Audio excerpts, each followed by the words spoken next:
Shalom Bapak Ibu Saudara yang dikasihi oleh Tuhan kita Yesus Kristus. Berjumpa kembali di dalam podcast Mutiara hari ini. Sahabat bertumbuh dalam saat teduh yang seperti biasa membawa keresahan dan persoalan di dalam hidup, kita angkat untuk menjadi renungan yang kiranya membangkitkan kekuatan iman. Dan bagaimana kabar saudara di kesempatan kali ini? Kami selalu berharap saudara senantiasa ada dalam keadaan sehat, dilimpahi berkat rahmat dan segala kebaikan oleh Tuhan kita Yesus Kristus dimanapun saudara berada. Dalam podcast Mutiara hari ini di kesempatan kali ini, yang akan jadi topik bahasan saat teduh kita ialah tanda kedewasaan rohani. Nah, firman Tuhan terambil dari 1 Korintus pasal 3 ayat 1 sampai dengan ayatnya yang ke-7. Saya akan membaca bagi Bapak Ibu Saudara. 1 Korintus 3 ayat 1 sampai 7. Dan aku, saudara-saudara, pada waktu itu tidak dapat berbicara dengan kamu seperti dengan manusia rohani, tetapi hanya dengan manusia duniawi yang belum dewasa dalam Kristus.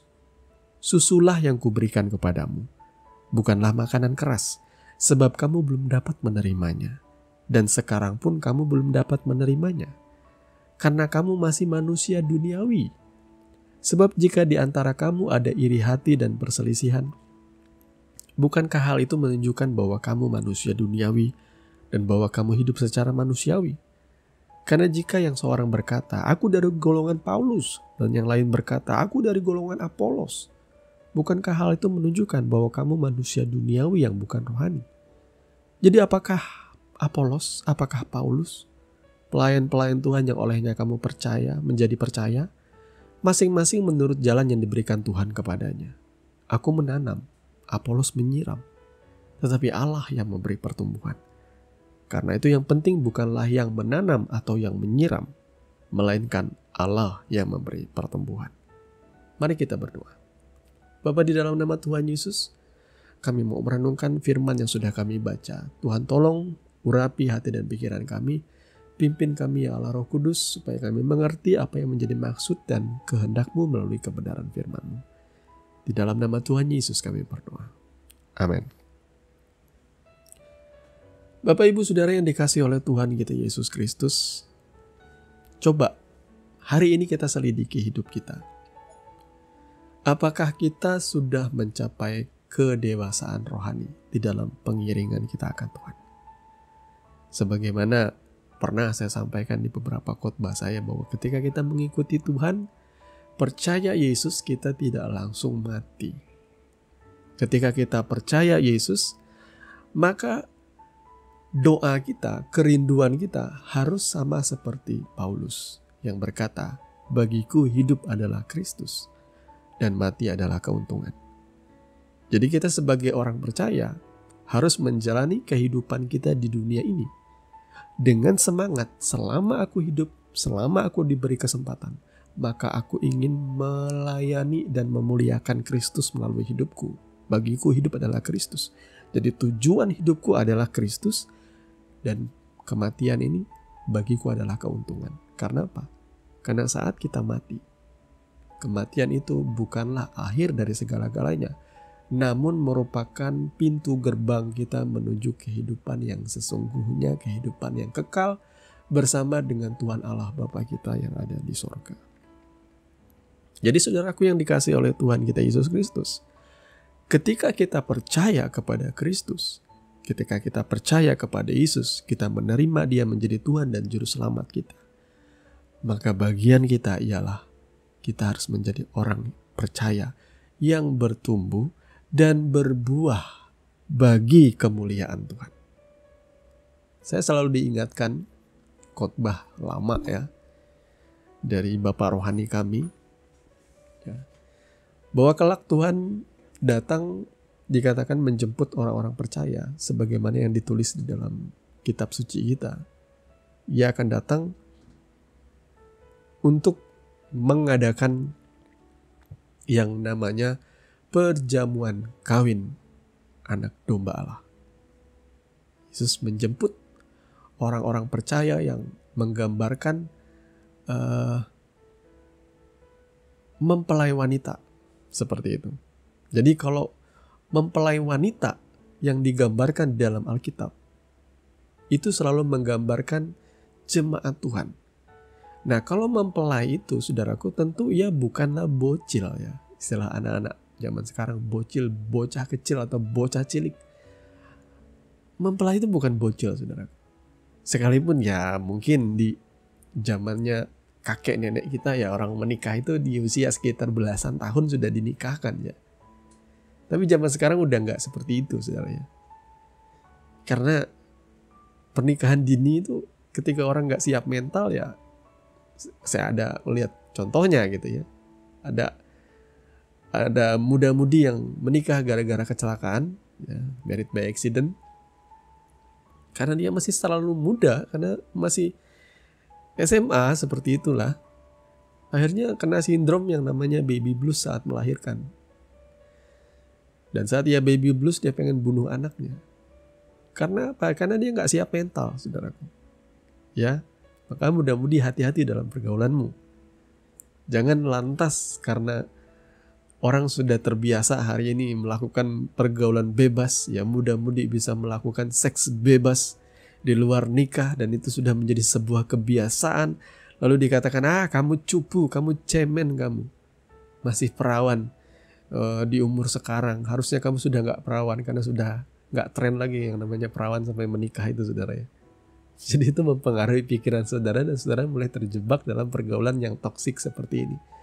Ingat, hormatilah firman Tuhan. Ya, hormatilah pernikahan kudusmu. Biarlah engkau bisa mempertahankan kesucianmu, keperawananmu, keperjakaanmu sampai kau menikah. Karena saya percaya ada berkat yang luar biasa ketika kau diberkati dalam sebuah pernikahan kudus dan engkau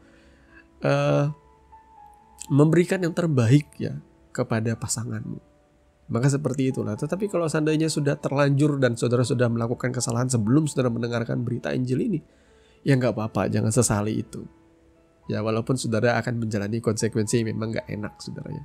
Saya menyadari ada konsekuensi ya untuk hal-hal yang kita lakukan di luar dari ketaatan kita kepada firman Tuhan. Nah, saudaraku yang dikasihi oleh Tuhan, kita Yesus Kristus, tugas kita sebagai orang percaya ialah bertumbuh dan berbuah bagi Kristus.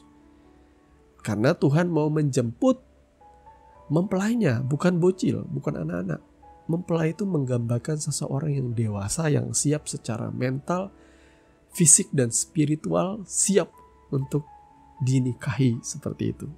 Ya, jadi Tuhan akan menjemput mempelainya, jadi orang-orang percaya yang bertumbuh dan menjadi dewasa. Makanya fokus dari Rasul Paulus, ia selalu menekankan bahwa sebagai jemaat Tuhan, saudara harus menjadi orang-orang percaya yang mencapai sebuah kedewasaan rohani. Dan puncak dari kedewasaan rohani itu ialah keserupaan dengan Kristus. Saudara, mungkin kita sulit untuk menyamai Kristus dalam segala hal ya. Allah yang menjadi manusia itu bagi kita terlalu superior. Tapi apa yang bisa kita lakukan sebagai seorang manusia biasa ini? Ialah teladan yang Tuhan Yesus tinggalkan ketika ia naik ke atas kayu salib. Itu adalah tindakan yang sangat amat tidak egois. Begitu besarnya kasih Tuhan bagi kita. Itulah puncaknya. Ketika kita tidak lagi egois menjadi manusia ini. Kita tidak lagi memikirkan diri kita dan kepentingan-kepentingan kita. Tetapi ketika hidup kita didedikasikan untuk membuat orang lain diselamatkan, membuat orang lain dibantu, ditolong. Kita menjadi orang-orang yang penuh dengan kasih dan kemurahan Tuhan. Itulah yang diajarkan, itulah gambaran dari kedewasaan.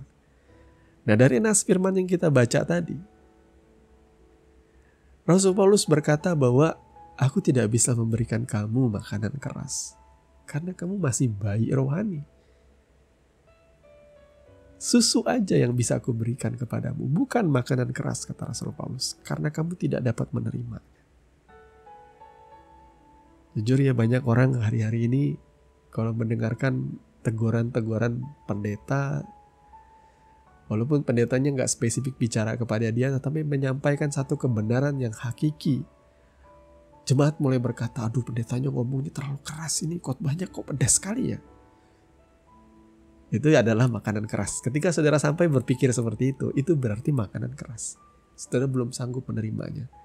Karena yang saudara biasa terima itu adalah yang seperti khotbah saya sebelumnya, dongeng-dongeng nenek-nenek tua, stand up komedian, khotbah yang penuh dengan gelak tawa, itu yang saudara pengen dengar. Tetapi ketika saudara mendengarkan pendeta mengajarkan kesucian, kesungguhan mengikuti Tuhan, kerelaan melayani, kekudusan, lo sudah berpikir, aduh kerasnya ikut Tuhan ini berat sekali.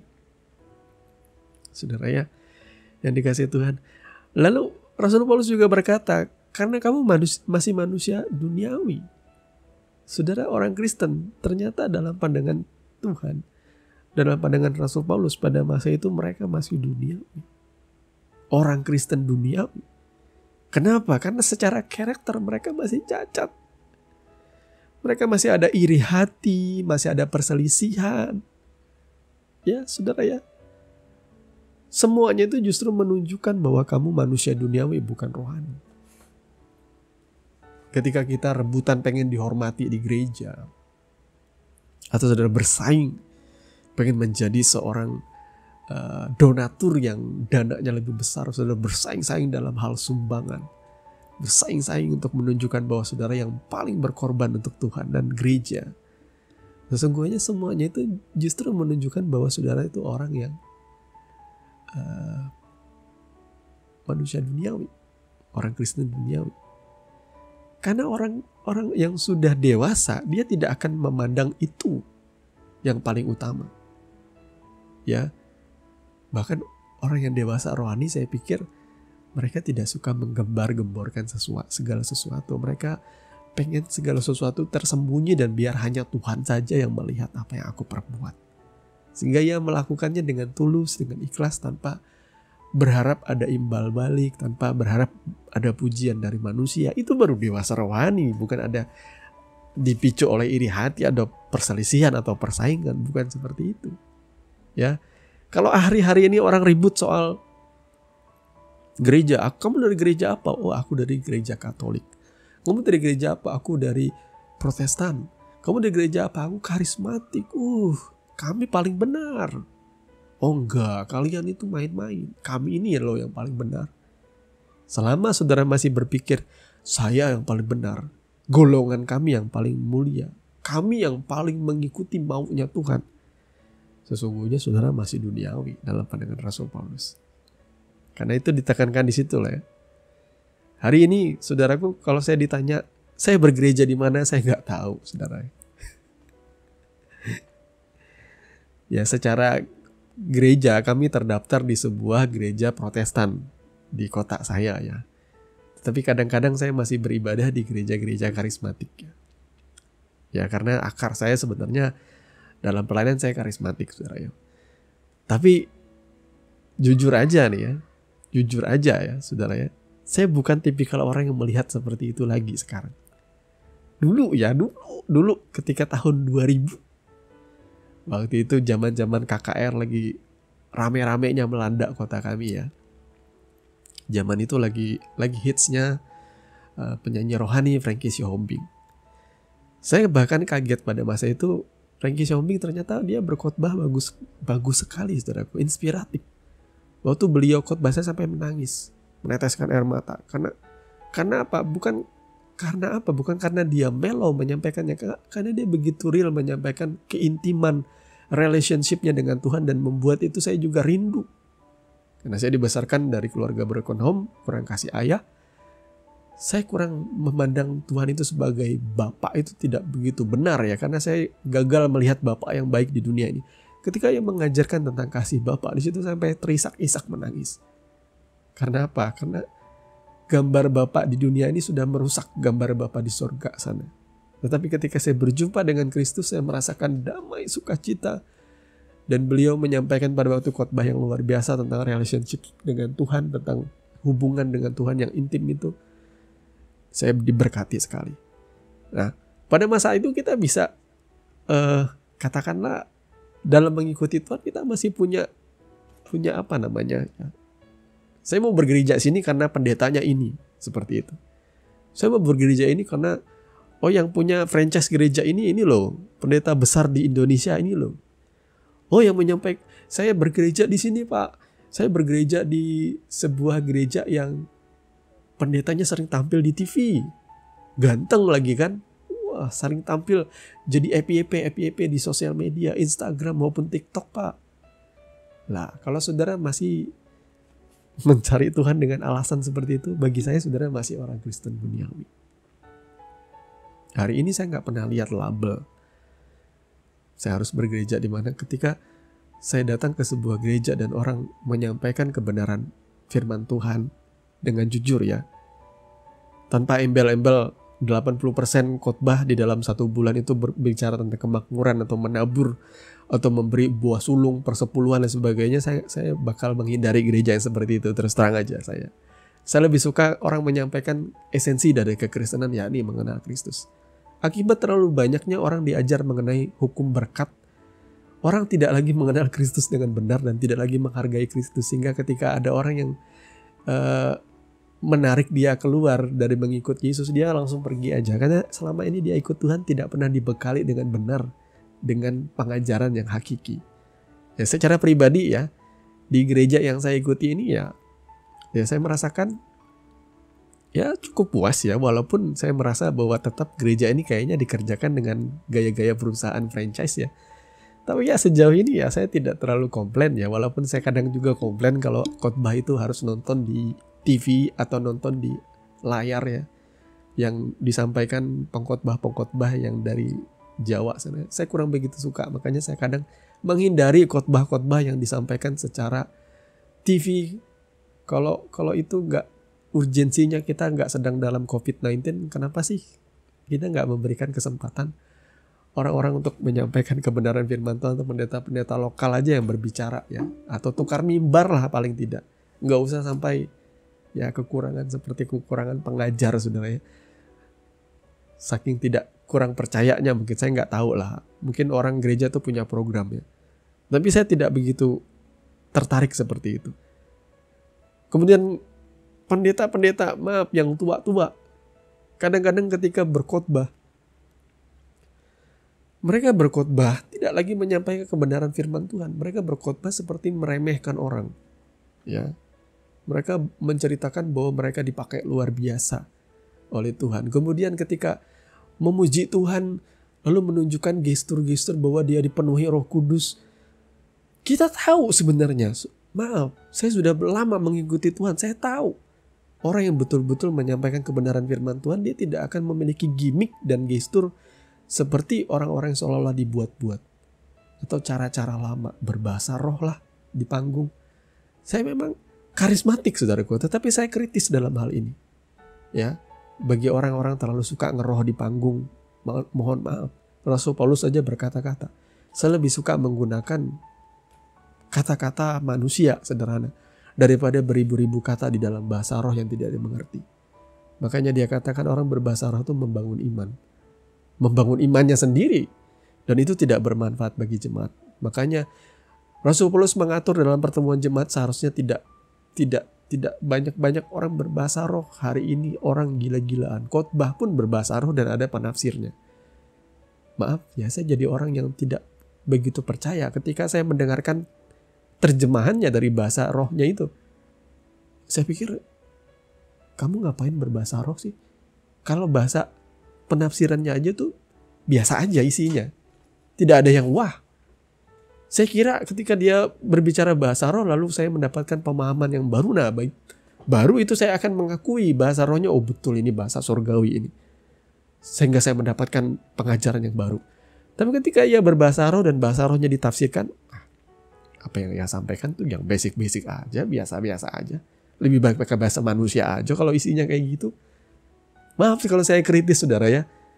Jadi mari kita menghormati mimbar itu. Jangan jadikan ajang mimbar itu ajang menonjolkan dirimu.